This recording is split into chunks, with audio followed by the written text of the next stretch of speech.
मैं Prabhat Kumar Chaudhary, associate professor समाजशास्त्र विभाग, सीएम कॉलेज दरभंगा, आज दिनांक 15/4/2020 को जो व्याख्यान प्रस्तुत कर रहा हूं वह पीजी सेकंड सेमेस्टर के 4th पेपर से संबंधित है, जिसमें छात्रों को नगरीय समाजशास्त्र के बारे में पढ़ना है और उसमें जो अध्याय सम्मिलित किए गए हैं उसमें एक महत्वपूर्ण अध्याय है रूरल अर्बन माइग्रेशन, ग्रामीण एवं नगरीय प्रव्रजन। तो सर्वप्रथम यह प्रश्न उठता है कि प्रव्रजन हम किसे कहते हैं। सामान्यतया प्रव्रजन के संबंध में 2-3 अर्थ और इसके भी देखे जा सकते हैं। हम इसे भ्रमण के रूप में भी देखते हैं, हम इसे देशांतरण के रूप में भी देखते हैं, और तीसरा यदा कदा हम स्थानांतरण शब्द का भी प्रयोग करते हैं। लेकिन माइग्रेशन का तात्पर्य देशांतरण या भ्रमण या स्थानांतरण से स्पष्ट नहीं होता, बल्कि जनसंख्या के वितरण संबंधी जो अस्थायी और अस्थायी प्रकृति हैं उसके माध्यम से ही इसे स्पष्ट रूप से देखा जा सकता है।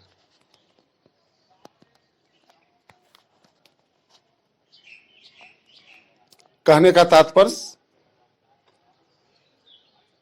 कि आदिकाल से ही समाज की कोई भी ऐसी अवस्था नहीं थी जिस अवस्था में लोगों का यह स्वभाव नहीं रहा हो कि वह एक स्थान से दूसरे स्थान की ओर न प्रस्थान करें, बल्कि यह कहना अतिशयोक्त नहीं होगा कि सभी कालों में लोग भ्रमणकारी रहे हैं, एक जगह से दूसरे जगह आते जाते रहे हैं। लेकिन यह जो इनका आने जाने का क्रम है या था, उसके प्रकृति के निर्भरता पर ही प्रव्रजन की अवधारणा को स्पष्ट किया जा सकता है। पीजी सेकेंड सेमेस्टर के छात्रों को दूसरे पत्र में सोशल डेमोग्राफी के बारे में पढ़ना है, जहां जनसंख्या का विश्लेषण विभिन्न आधारों पर किया जाएगा। जनसंख्या में जैसे जैसे वृद्धि होती चली गई, जनसंख्या एक समाज से दूसरे समाज की ओर शिफ्ट भी करता गया, चाहे उसके कारण जो रहे हों, उसकी व्याख्या हम आगे प्रस्तुत कर रहे हैं। लेकिन यहां माइग्रेशन शब्द से मेरा तात्पर्य जनसंख्या के एक जगह से दूसरे जगह जाने के रूप में हम तब तक नहीं कर सकते जब तक कि इसमें अस्थायित्व नहीं हो।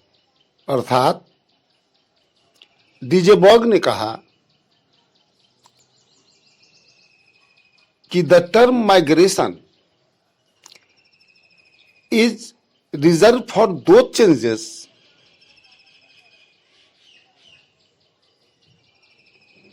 which occurs in community life or complete change of residence, social relations and other facilities. इसका मतलब यह हुआ कि प्रव्रजन शब्द से मेरा तात्पर्य लोगों के इस तरह के मूवमेंट से है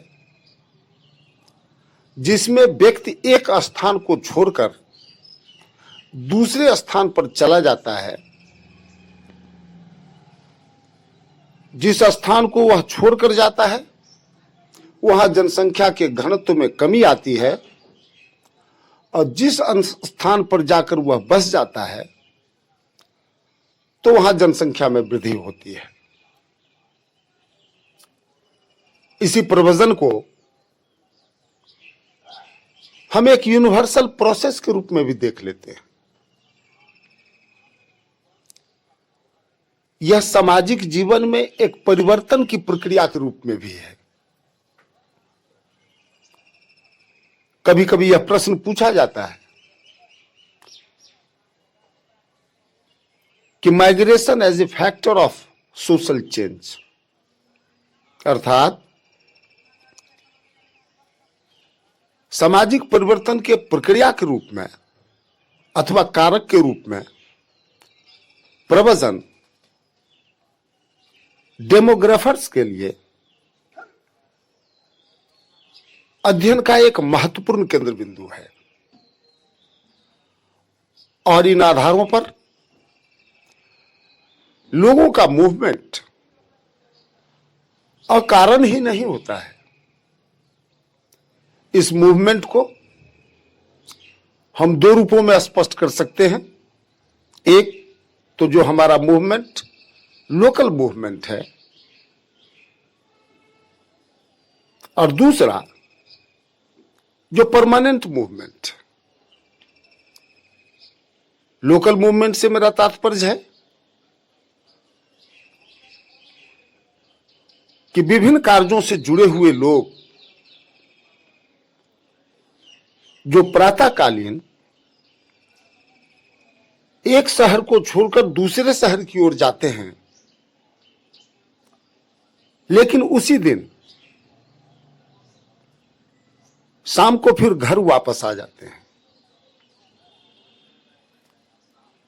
तो इस प्रकार का जो मूवमेंट है वह स्थानीय मूवमेंट, लेकिन कभी कभी यह मूवमेंट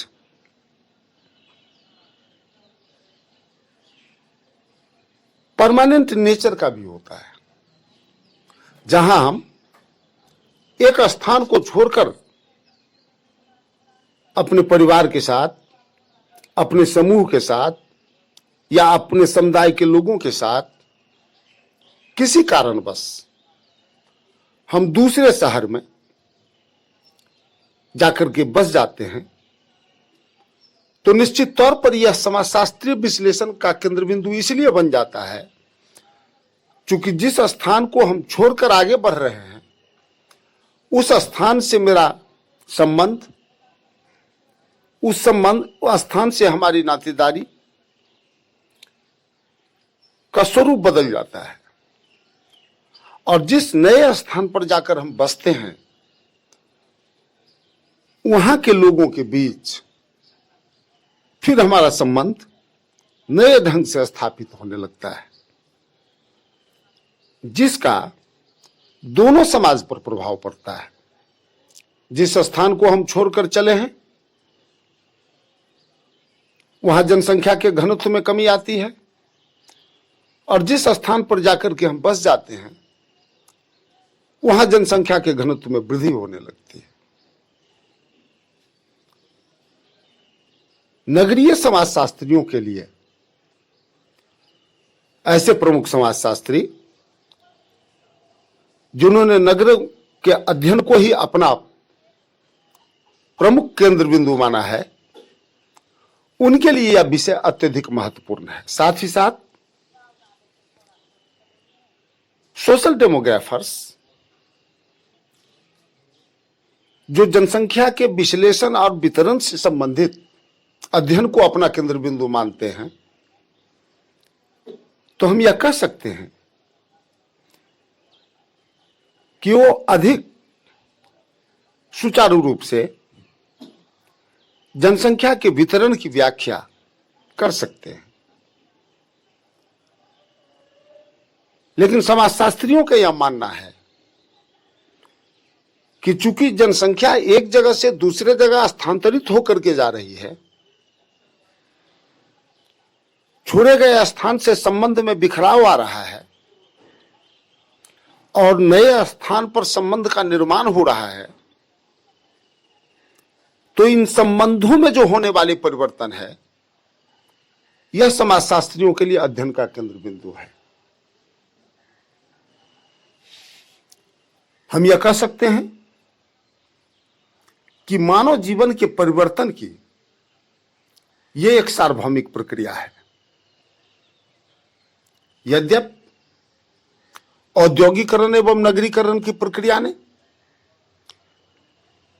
इसकी गति में काफी तीव्रता प्रदान की है। आजादी के बाद भारतीय समाज में कुछ वर्षों तक जनसंख्या एक गांव से दूसरे गांव की ओर, एक गांव से कस्बा की ओर, एक गांव से शहर की ओर,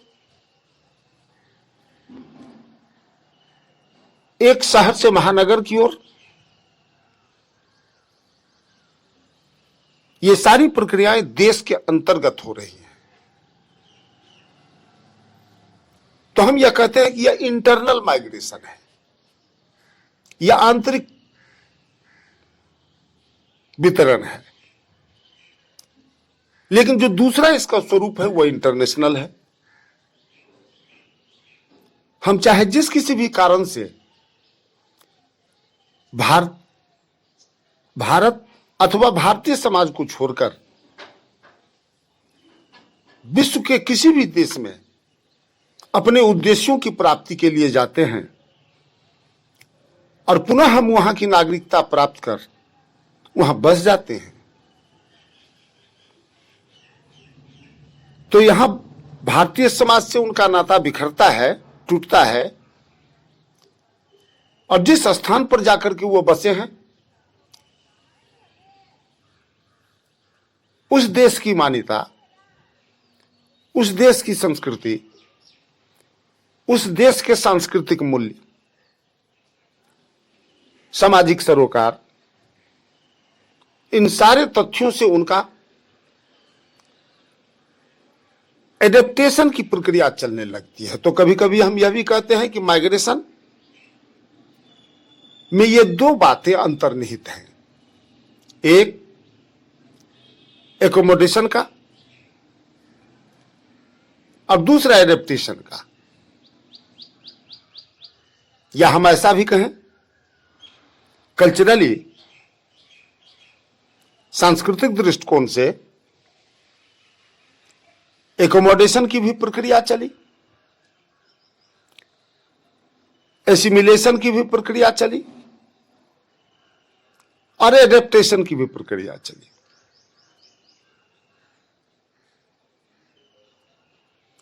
कई प्रमुख समाजशास्त्रियों ने और मानव शास्त्रियों ने भी इस एकोमोडेशन, एसिमिलेशन और एडेप्टेशन की प्रक्रिया को एक दूसरे नाम से भी संबोधित किया और उन्होंने कहा कि यह प्रोसेस ऑफ एकल्चरेशन है, थ्योरी ऑफ एकल्चरेशन है। अर्थात इस अवस्था में हम पर संस्कृति ग्रहण करने के लिए मजबूर होते हैं। मतलब कि हम अपनी संस्कृति का त्याग कर दूसरे संस्कृति और दूसरे सांस्कृतिक मूल्यों के साथ हम आत्मसात करने की चेष्टा करते हैं और अनुकूलन स्थापित करने की कोशिश करते हैं। अतः हम यह कह सकते हैं कि प्रव्रजन के कारण जो परिवर्तन हो रहे हैं उसके उदाहरण सामाजिक जीवन के प्रारंभिक काल से लेकर के अद्यतन आज तक प्रायः प्रत्येक समाज में कुछ न कुछ नकारात्मक और सकारात्मक दोनों तरह के प्रभाव देखने को मिलते हैं।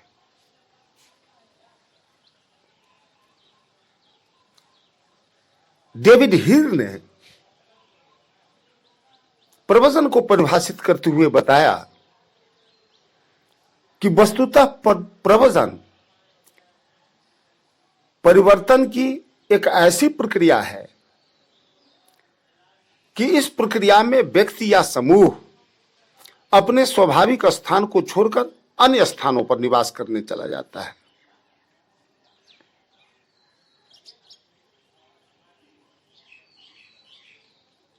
बर्गेल ने तो यहां तक कहा कि प्रवचन मानव जनसंख्या में स्थानांतरण के लिए एक प्रयुक्त नाम की तरह है। इन दो परिभाषाओं से यह स्पष्ट होता है कि प्रवचन जनसंख्या परिवर्तन की एक महत्वपूर्ण प्रक्रिया है और इसके माध्यम से जनसंख्या के में ह्रास एवं वृद्धि दोनों संभव हो पाता है। कहने का तात्पर्य कि प्रवचन ने या इसकी प्रक्रिया ने अंशतः या पूर्णतः किसी समाज के जनसंख्या विश्लेषण में और उन विश्लेषणों के आधार पर परिवर्तन का जो स्वरूप सामने आता है उससे निष्कर्ष के तौर पर हम कह सकते हैं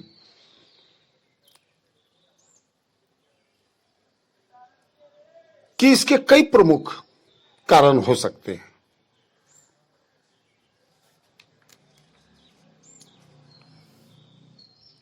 इन कारणों को दो रूपों में हम स्पष्ट कर सकते हैं।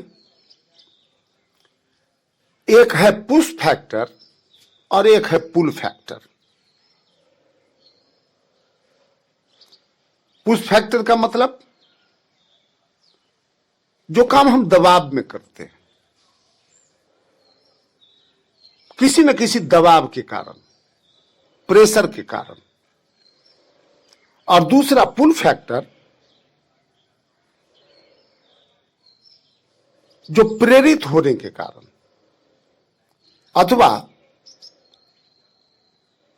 किसी न किसी इंस्पिरेशन के कारण।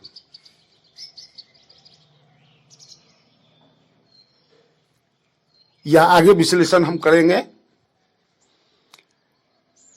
लेकिन यहां प्रवचन के विशेषताओं का उल्लेख दो तीन बिंदुओं के आधार पर किया जा सकता है। नंबर एक, ये एक यूनिवर्सल फिनोमेना है, सार्वभौमिक क्रिया है, सार्वभौमिक घटना है। दूसरा कि हम इसे सामाजिक परिवर्तन के प्रक्रिया के रूप में भी देख सकते हैं। तीसरा कि जनसंख्या में जो परिवर्तन हो रहा है इस प्रक्रिया के रूप में भी हम इसको देख सकते हैं।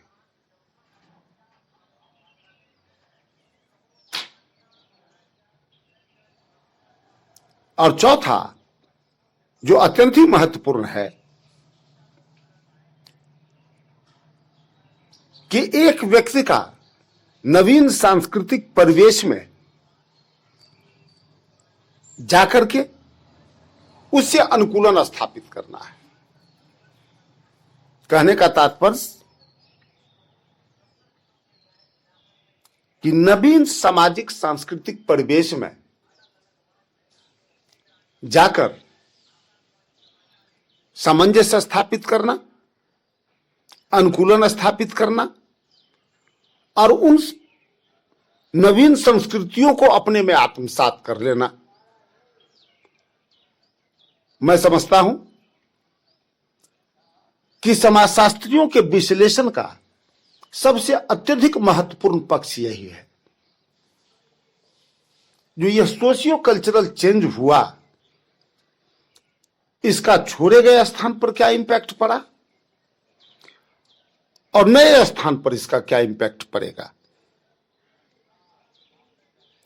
जहां तक ग्रामीण एवं नगरीय परिवर्तन का तात्पर्य है,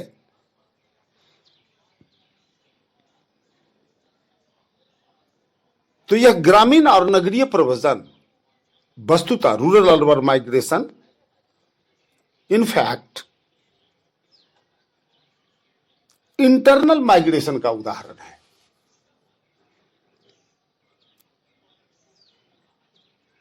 कारण चाहे जिस किसी भी परिप्रेक्ष्य में हो, लेकिन हम गांव से शहर की ओर प्रस्थान करते हैं, एक गांव से दूसरे गांव में जाकर के बस जाते हैं, village to village, village to town, village to city, village to metro city.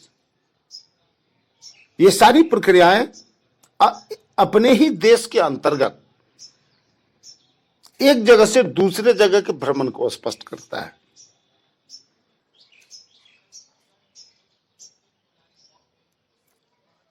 भारतीय ग्रामीण परिवेश में जो प्रव्रजन की प्रक्रियाएं चल रही हैं या जो परिवर्तन की प्रक्रियाएं वर्तमान में क्रियाशील हैं,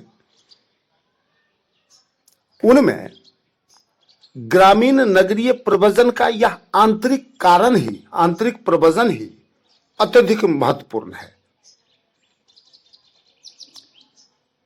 किसी गांव से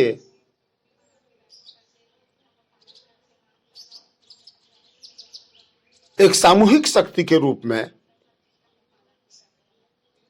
वहां के युवा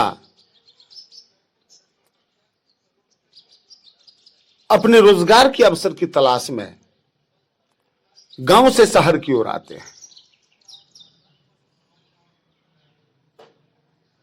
और जहां वो जा रहे हैं वहां एक के सामाजिक आर्थिक संरचना में एक चुनौती उपस्थित कर देते हैं।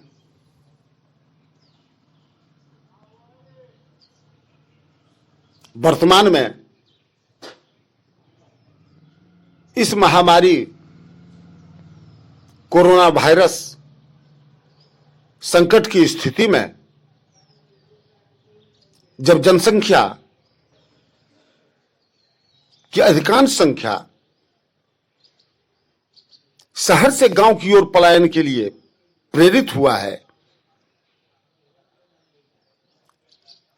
जबकि वहां ही रुक जाना इनके लिए श्रेयस्कर है,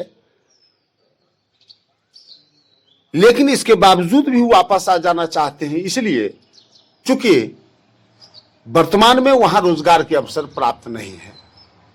इसका मतलब हो गया कि जिस उद्देश्य की प्राप्ति के लिए, जिस लक्ष्य की प्राप्ति के लिए, जिस आर्थिक मजबूरी के कारण, जिस रोजगार के अवसर के कारण वो गांव से शहर की ओर प्रेरित हुए थे, परिस्थितियां इस प्रकार बनी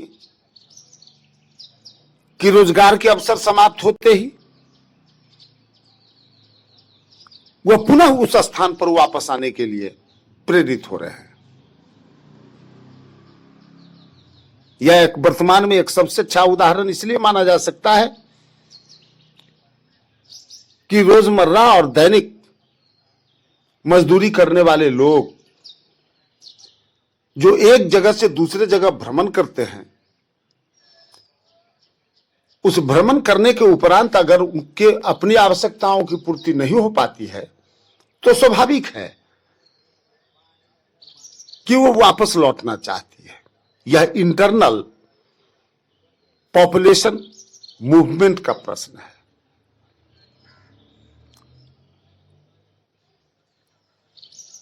इसका मतलब हुआ कि प्रव्रजन का अभिप्राय स्थान परिवर्तन से भी है, और जब किसी राष्ट्र की सीमा के अंतर्गत एक व्यक्ति या व्यक्तियों का समूह अपने मूल गांव को छोड़कर किसी नगर में जाकर रहने लगता है तो उसे ग्रामीण नगरीय प्रव्रजन कहा जाता है। सोरोकिन एवं जिमरमैन ने अपनी पुस्तक a systematic source book on rural sociology में यह स्पष्ट रूप से बताया कि नगर विशेष योग्यता वाले महत्वाकांक्षी लोगों तथा कम महत्वाकांक्षी, अप्रशिक्षित, गरीब तथा जीवन निर्वाह के निम्न स्तर वाले लोगों को अपनी ओर आकर्षित करता है। मतलब है कि यहां पुश और पुल दोनों फैक्टर काम कर रहा है। लोग प्रेरित भी हो रहे हैं और कुछ लोग हैं जो अपनी आर्थिक कमजोरी के कारण रोजगार की तलाश में दबाव स्वरूप अपने गांव को छोड़कर शहर की ओर प्रस्थान कर जाते हैं।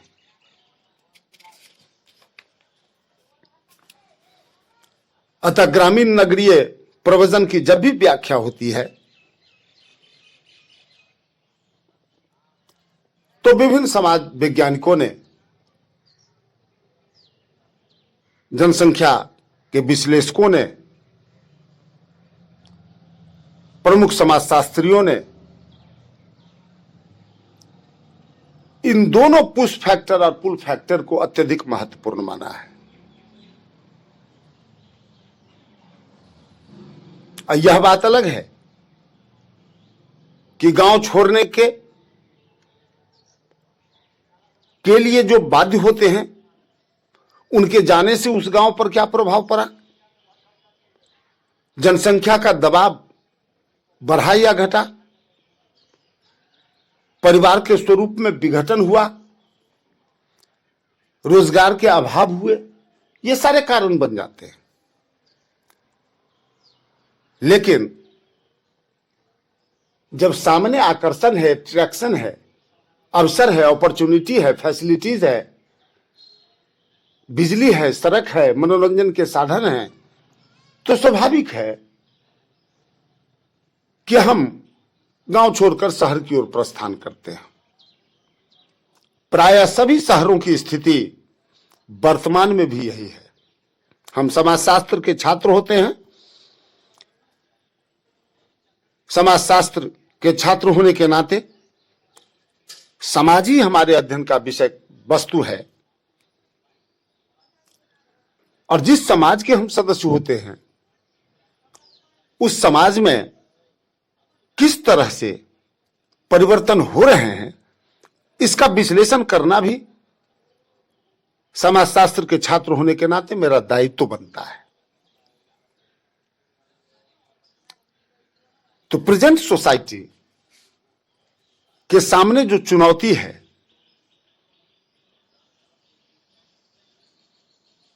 उन सभी चुनौतियों के बीच एक प्रमुख चुनौती के रूप में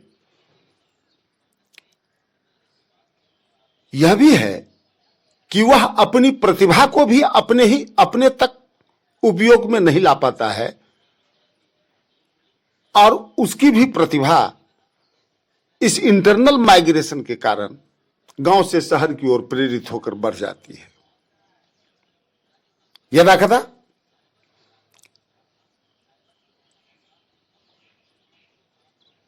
बहुत सारे डॉक्टर्स, बहुत सारे इंजीनियर्स, बहुत सारे टेक्नोक्रेट्स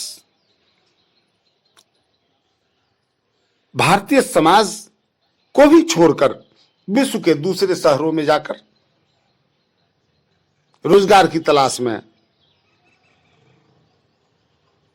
गए और आज वहीं नागरिकता उन्होंने प्राप्त करने की कोशिश की। तो माइग्रेशन के दो स्वरूप हुए, एक इंटरनल और दूसरा इंटरनेशनल। और इंटरनल माइग्रेशन के लिए रूरल अर्बन माइग्रेशन अध्ययन विषय का केंद्र बिंदु है।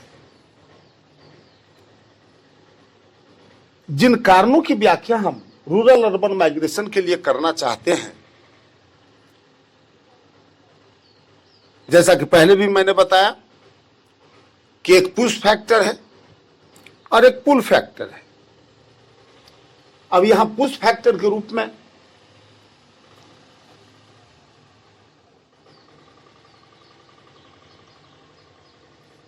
हम जिस परिवार के सदस्य होते हैं, हम जिस समाज के सदस्य होते हैं, वहां उसमें निरंतर जनसंख्या में वृद्धि होती चली जाती है। और जब हम अपने सीमित संसाधनों पर निर्भर रहते हुए अपने परिवार या समाज के सदस्यों की आवश्यकताओं की पूर्ति करने में सक्षम नहीं होते हैं, तो निश्चित तौर पर हमारे ऊपर एक दबाव बनता है और उस दबाव के कारण हम एक जगह को छोड़कर रोजगार की तलाश में दूसरे जगह चले जाते हैं। यह तो व्यक्तिगत स्तर पर बात हुई, लेकिन एक गांव के सारे लोग, सारे पुरुष, सारे युवा अगर किसी न किसी उद्देश्य को लेकर गांव छोड़कर चले गए अपनी न्यूनतम आवश्यकताओं की पूर्ति के लिए,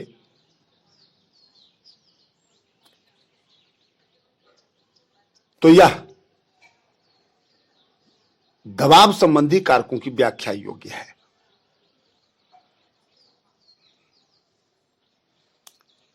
दूसरी महत्वपूर्ण बात कि वर्तमान में विश्व में प्रायः ऐसा कोई देश नहीं है जो बेरोजगारी के दंश को नहीं झेल रहा है।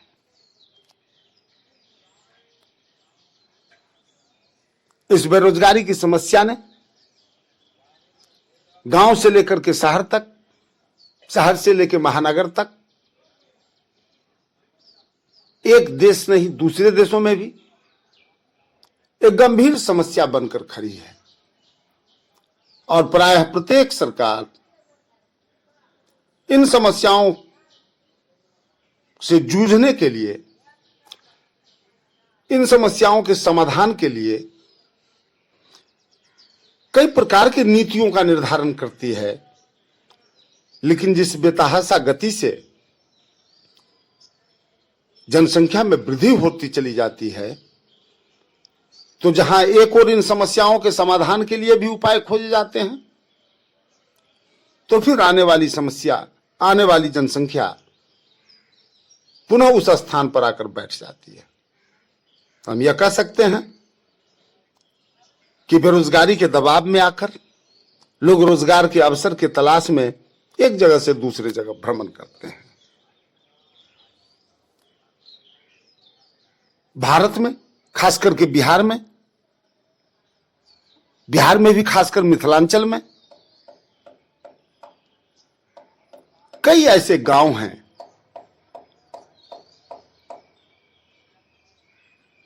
जो नदियों को किनारे बसे हुए हैं। और संपूर्ण मिथिलांचल, या हम ऐसे कहें उदाहरण के तौर पर कि संपूर्ण उत्तर बिहार प्रत्येक वर्ष प्राकृतिक विपदाओं को झेलता है। बाढ़ की विभीषिका ने उसके सामाजिक आर्थिक कमर को तोड़ डाली है।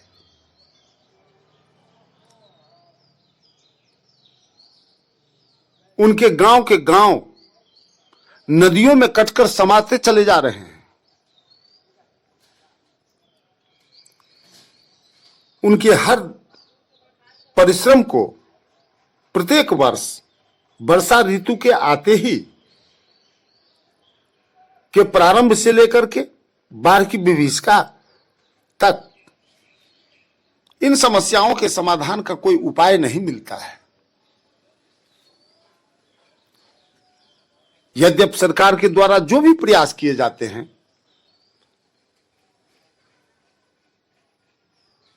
वह भी सक्षम रूप से कारगर नहीं हो पाते। और उसका एक महत्वपूर्ण कारण है कि ये प्राकृतिक आपदाएं इतनी विकराल रूप लेकर के उपस्थित होती हैं कि सारे मिथिलांचल की सामाजिक आर्थिक स्थितियां चरमरा जाती हैं। तो इस दबाव के कारण भी लोग गांव छोड़कर शहर की ओर प्रस्थान कर जाते हैं। दूसरा दबावपूर्ण स्थिति यह है कि शहर या महानगर के आसपास जो गांव है वहां सुविधाओं का घोर अभाव है।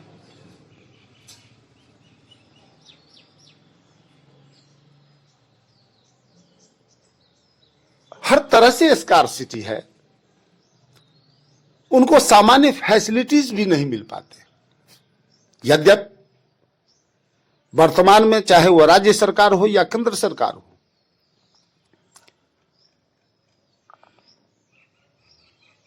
विगत 10 वर्षों में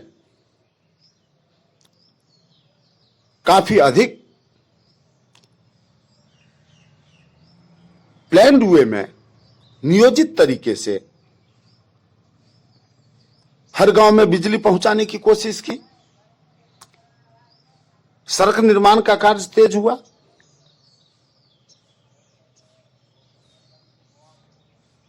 मजदूरों को न्यूनतम मजदूरी पर रोजगार मिले, इसकी व्यवस्था की जा रही है।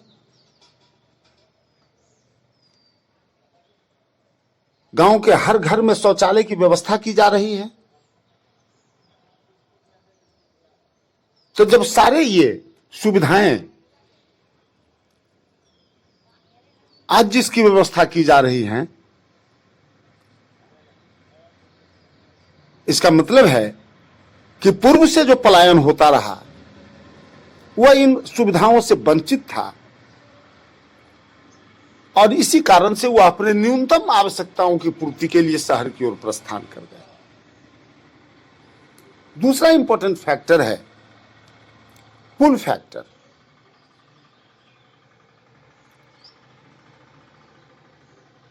जो किसी न किसी रूप से शहर हमको आकर्षित करता है अपनी ओर,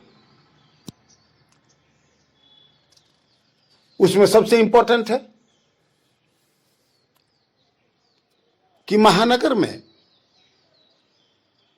विभिन्न प्रकार के उद्योग धंधे हैं, रोजगार के विभिन्न प्रकार के अवसर प्राप्त होते हैं। वहां शिक्षित और अशिक्षित दोनों तरह के बेरोजगारों की कोई न कोई न्यूनतम ढंग से जीवन यापन करने का रास्ता मिल जाता है। यह एक प्रमुख आकर्षण का केंद्र है। अच्छी शिक्षा व्यवस्था मिल जाती है। गांव में रहने वाला गरीब किसान 2 शाम के बदले 1 शाम ही भोजन करके अपने बच्चों को शहर में शिक्षा के लिए जाने के लिए प्रेरित करता है। तो यहां attraction on the basis of education.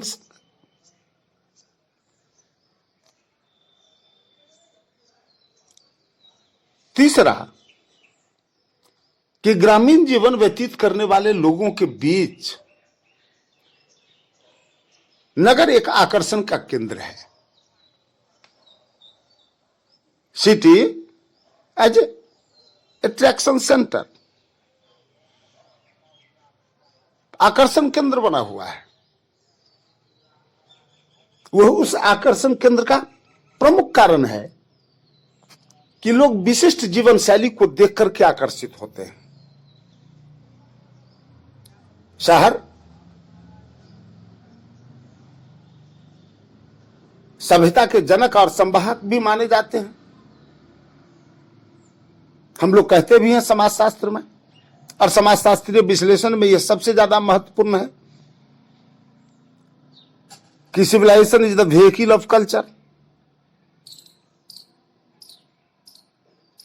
सभ्यता जितनी तीव्र गति से विकसित होती चली जा रही है, रोज नए नए आविष्कार हो रहे हैं, रोज नए नए सुविधाएं लोगों के आम जीवन में प्राप्त हो रही हैं और वह विशेष रूप से शहर की सुविधाओं से जुड़ा हुआ है, तो स्वाभाविक है कि ग्रामीण जीवन व्यतीत करने वाले 80% लोग शहर को ही अपने आकर्षण का प्रमुख केंद्र मानते हैं।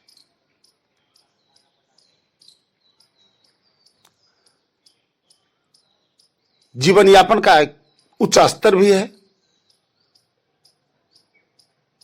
उनके सोचने विचारने के तौर तरीकों में भी अंतर है। तो गांव के लोग उन परंपरागत मान्यताओं और ढांचाओं को छोड़कर इन आकर्षण केंद्र की ओर आकर्षित होते हैं, जहां आकर वो अपने जीवन या अपने परिवार के विकास के रास्ते ढूंढते हैं।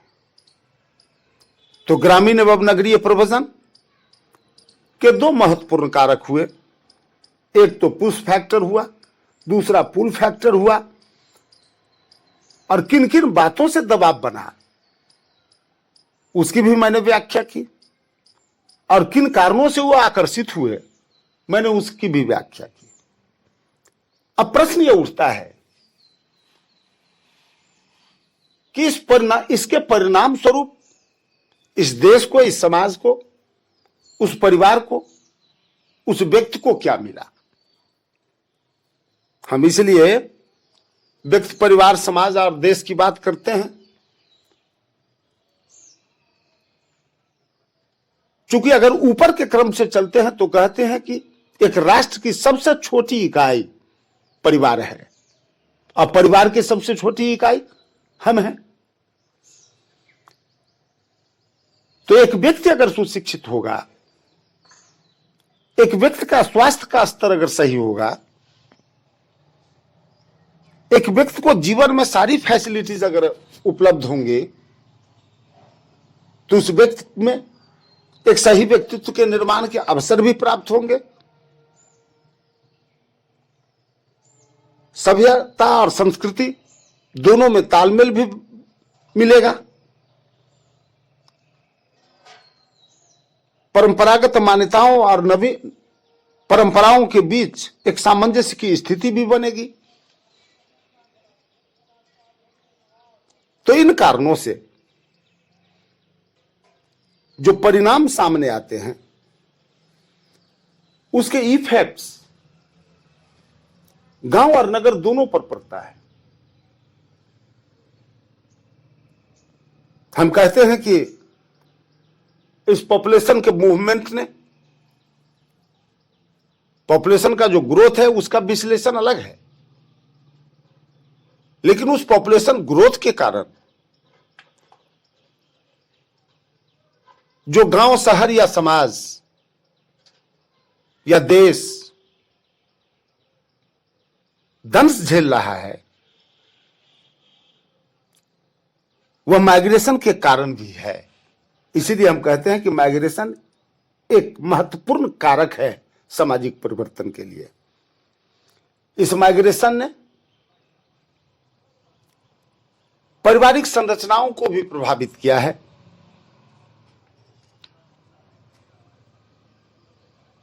हमारे सोशल स्ट्रक्चर के स्वरूप बदलते चले जा रहे हैं।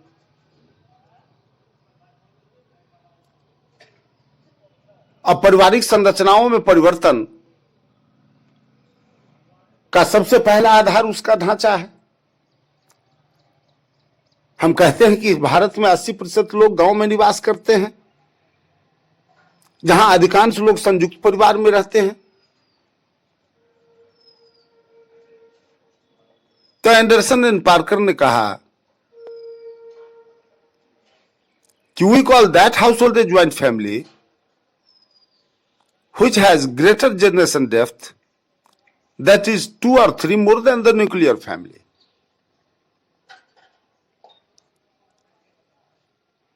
मैंने एकाकी परिवार तो वह है जिसमें पति पत्नी एवं अपने बच्चों के साथ रहते हैं, और संयुक्त परिवार वह है जिसमें 2-3 पीढ़ी के लोग रहते हैं।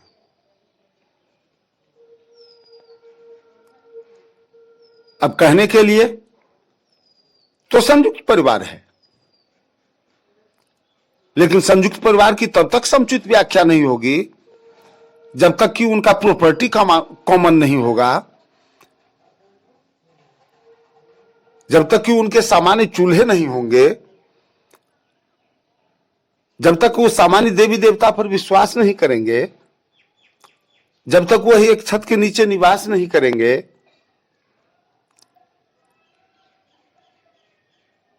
मतलब कि इन चीजों का एक संयुक्त परिवार की विशेषता के रूप में रहना अनिवार्य है। और इस तरह की व्याख्या इरावती कार्वे ने अपनी पुस्तक किनशिप ऑर्गेनाइजेशन इंडिया में किया भी है कि हम इसी को संयुक्त परिवार कह सकते हैं। लेकिन जब पारिवारिक ढांचे में परिवर्तन हुए तो यह स्वरूप भी संयुक्त परिवार का बदल गया कि joint family is a means of production and equal distribution of labour. भाई, जिस परिवार में अब मुखिया नहीं है, एक आदमी कमाएगा और 10 आदमी खाएगा, यह स्पष्ट संकेत देते हैं कि परिवार टूट रहा है। संयुक्त परिवार में था, उसकी विशेषताएं, प्रमुख विशेषता थी कि सब लोग कमाएंगे, परिवार के मुखिया के हाथ में वह राशि आएगी और उस राशि का समान वितरण सभी सदस्यों के बीच होगा। नतीजा क्या हुआ? आलस्यता में वृद्धि हुई। 2 आदमी काम कर रहे हैं, 8 आदमी बैठकर भोजन कर रहे हैं। परिवार दरिद्रता का केंद्र बन गया। एक तरफ नगरों का विकास होता चला गया जो आकर्षण के केंद्र बनते चले गए, दूसरी ओर ग्रामीण समाज में लोगों का सामर्थ्य कम होता चला गया और उस सामर्थ्य के अभाव में जो दबाव की स्थिति बनी, जो सुविधाओं में कमी हुई, तो वह लोगों को प्रेरित किया और वो गांव से शहर की ओर आकर बस गए। हम यह कह सकते हैं कि रूरल अर्बन माइग्रेशन के कारण एक परिवर्तन यह हुआ। दूसरा, जो आज राष्ट्रीय स्तर पर एक गंभीर संकट बना हुआ है कि गांवों से मजदूरों का पलायन, मतलब जो गांव कृषि सिस्टम का, एग्रीकल्चर सिस्टम का एक केंद्र बिंदु है, आज वहां मजदूरों का घोर अभाव है और इन मजदूरों का टोली बनाकर मौसमी चक्र के आधार पर सारे के सारे गांव खाली होते चले गए और वो अपने ही देश के अंतर्गत विभिन्न शहरों में रोजगार की तलाश में भटक रहे हैं। उद्देश्य सिर्फ इतना ही है कि न्यूनतम आवश्यकताओं की पूर्ति हो जानी चाहिए। वो तो युवा शक्ति है, श्रम शक्ति है, वह अपने श्रम को ही बेचकर अपना पेट और परिवार चला सकता है। तो हम यह कह सकते हैं कि यह अभाव हुआ, यह नकारात्मक परिवर्तन है। लेकिन कहीं कहीं जो राष्ट्रीय स्तर पर या राजकीय स्तर पर विकास की प्रक्रियाएं तेज हुई, उसमें इन श्रम शक्तियों का महत्वपूर्ण योगदान रहा। और आज वही कारण है कि उन्होंने अपनी श्रम शक्ति के आधार पर बड़े बड़े शहरों में ऊंची अट्टालिकाओं का निर्माण किया है। ग्रामीण नगरीय प्रवचन, विशिष्ट योग्यता संपन्न व्यक्तियों का अधिकतम उपयोग डेवलपमेंट में किया है। यह ऐसे विशिष्ट व्यक्ति जो एक जगह से दूसरी जगह रोजगार की अवसर की तलाश में गए, वहां उनकी योग्यता का समुचित उपयोग हुआ और विभिन्न रूपों में कार्य करते हुए उन्होंने अपनी दक्षता और कुशलता को सिद्ध भी किया है।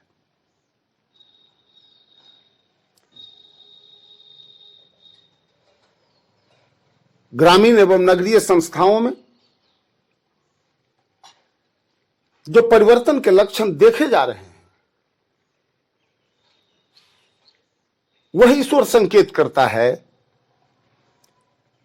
कि ग्रामीण सामाजिक संरचना के जो आधारभूत ढांचे हैं, जातिगत संस्थाएं, ये सारी जातिगत संस्थाएं और उनकी विशेषताएं प्रायः लुप्त होती चली जा रही है और वर्तमान में तो जो देश काल परिस्थिति बनी हुई है उसमें कास्ट की यूटिलिटी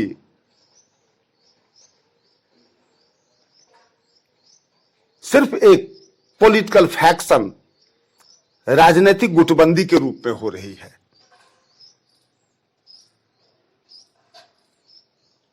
वरना अगर इन गुटबंदियों से अलग हटकर जाति की व्याख्या करना चाहें तो ऐसे लोग जो गांव से शहर की ओर प्रस्थान कर गए और शहर जो आकर्षण का केंद्र है, वहां उन्होंने सारे जातिगत बंधनों को तोड़कर एक नए परिवेश में जीने की आकांक्षा को लेकर आए हुए हैं। इसलिए हम यह इनकार नहीं कर सकते कि ये जो परंपरागत सामाजिक संस्थाएं हैं, उन परंपरागत सामाजिक संस्थाओं में काफी अधिक बदलाव हुआ है। जनसंख्या के घनत्व में भी परिवर्तन हुआ।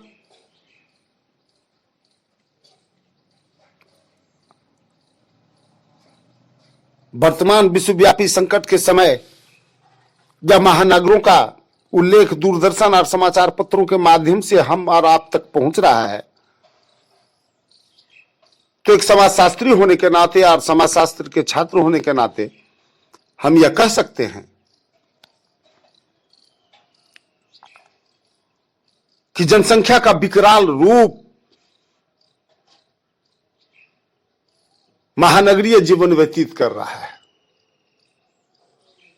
फुटपाथ पर सोकर, दुकान के सामने सोकर अपनी न्यूनतम आवश्यकताओं की पूर्ति करके उपार्जन करना चाहता है। उसके चलते गंदी बस्ती का निर्माण भी बढ़ता चला गया, जहां लैक ऑफ फैसिलिटीज है, सुविधाओं का घोर अभाव है, स्वास्थ्य के स्तर भी निम्न होते चले जा रहे हैं, लोगों के व्यवहार में आपाधापी की स्थिति है और वर्तमान में जो संकट उपस्थित हुई है पूरे विश्व के सामने, उसमें भारत के महानगर विशेष रूप से बंबई, दिल्ली, कलकत्ता, मद्रास, बंगलौर इत्यादि जिन परिस्थितियों का सामना कर रहे हैं, वही इन मजदूरों के कारण जो गंदी बस्तियों का निर्माण हुआ, जिस स्तर पर संक्रमण फैल रहा है, आज उस महानगर और वहां के प्रशासन को एक गंभीर चुनौती का सामना करना पड़ रहा है। सरकार विवश है। हम यह कह सकते हैं कि इस ग्रामीण नगरीय प्रवचन ने कम या अधिक गांवों को भी प्रभावित किया है। गांव इस प्रवचन के कारण जो भी दंश झेल रहे हैं वह नकारात्मक परिवर्तन है। शहर में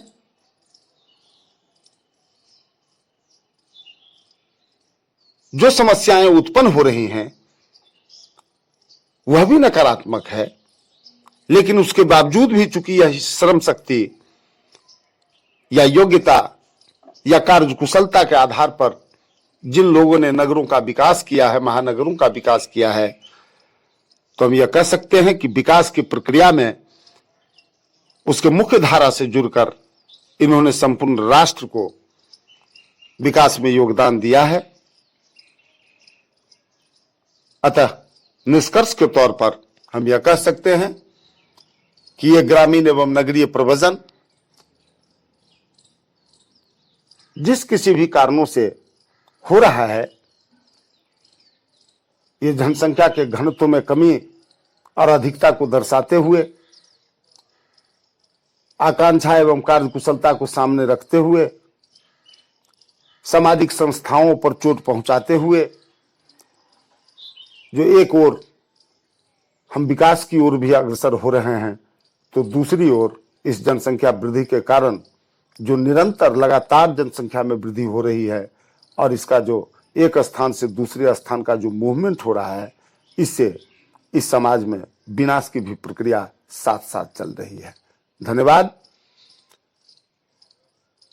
मैंने पहले ही कहा कि यह पीजी सेकेंड सेमेस्टर के छात्रों के लिए बहुत ही महत्वपूर्ण है।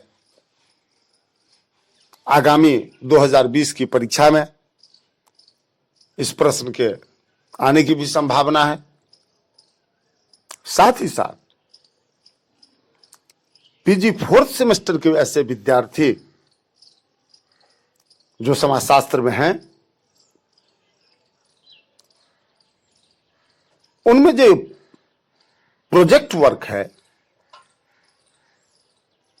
वो भी इसे अपने अध्ययन का विषय वस्तु मानकर अगर इसे ध्यान से सुनेंगे तो उनके लिए अध्ययन का एक विषय बन जाएगा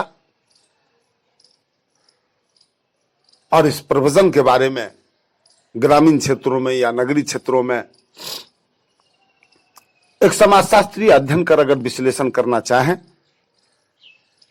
तो मैं समझता हूं कि यह पीजी फोर्थ सेमेस्टर के ऐसे सभी छात्रों के लिए यह महत्वपूर्ण व्याख्यान है।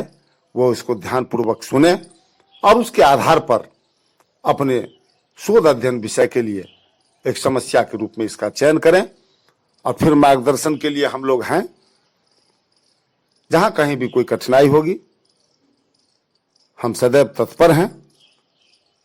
छात्रों को मैंने पूर्व में भी अपना मोबाइल नंबर और व्हाट्सएप नंबर दिया है,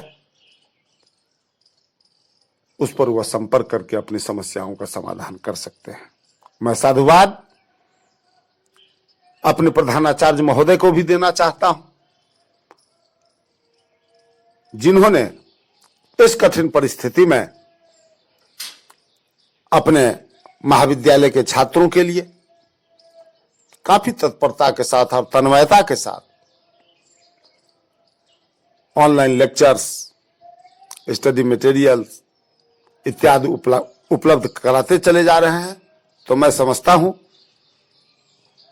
कि हम अपने डायनामिक प्रिंसिपल के इस तरह के सराहनीय कार्य से जितना लाभ उठा पाएंगे वह हमारे छात्रों के भविष्य के लिए सुनहरा अवसर होगा। और मैं यह भी कहना चाहूंगा कि हमारे छात्र इस अवसर का भरपूर लाभ उठावें। आगामी व्याख्यान में मैं पीजी सेकंड सेमेस्टर के विद्यार्थी के लिए ही 2 विभिन्न अध्यायों पर चर्चा करूंगा। अगले व्याख्यान में गंदी बस्ती एवं उसकी समस्याएं पर हम व्याख्यान प्रस्तुत करना चाहेंगे। धन्यवाद।